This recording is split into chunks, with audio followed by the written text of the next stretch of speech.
No, you like to be in control. I like know to have what's a plan. happening. I like to have a plan. I like my facts. But so in control, because the bit that, you know, when I read about it, I thought, God, how do you do that? Was you actually sat down and wrote letters to your children in case you didn't make it, didn't you, to your boys? And that was the night before your That was the night operation. before surgery, which was life-saving surgery, and I had a fear about the anaesthetic rather than getting rid of a breast. That was fine. It had cancer in there. Get rid of it. And I just worried, like, oh, what if I don't wake up? That will be such a bore, obviously. And I know that was irrational, but that was the sort of anxiety in the run-up to the operation. And the only way I could get to sleep the night before was to write 2 letters, one to Oliver, who's my older son, who was 11 at the time, one to Joe, who was 8 at the time, just to tell them how... I'm going to cry, sorry.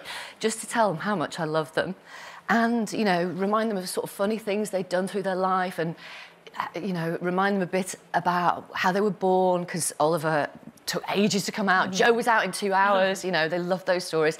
And just remind them to be polite when they grow up and have their manners. As well, you wanted to teach them how to carve a roast chicken. Yes, I love that. I didn't put that in the letter. I'd already done that earlier. Yeah. We had this, you know, it was the summer holidays. We were having roast chicken, big deal. I thought, oh, I'll just teach Joe how to carve it in case I'm not around. In my head, I'm thinking, in case I'm not around in the future, to show him how to do this. You don't still think that, do you? You don't... Do you live your life like that still?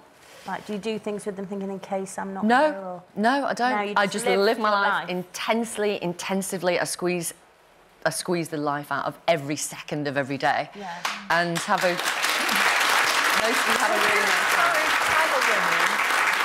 I mean, my sister wrote a diary for the last 2 weeks of her life, but would you encourage all women who find themselves in your position, not, well, I'd say read your book, but also to write stuff down? Victoria, I'm so sorry. You will understand this when you host a live show yourself, but I'm so sorry, because we're on a hard count.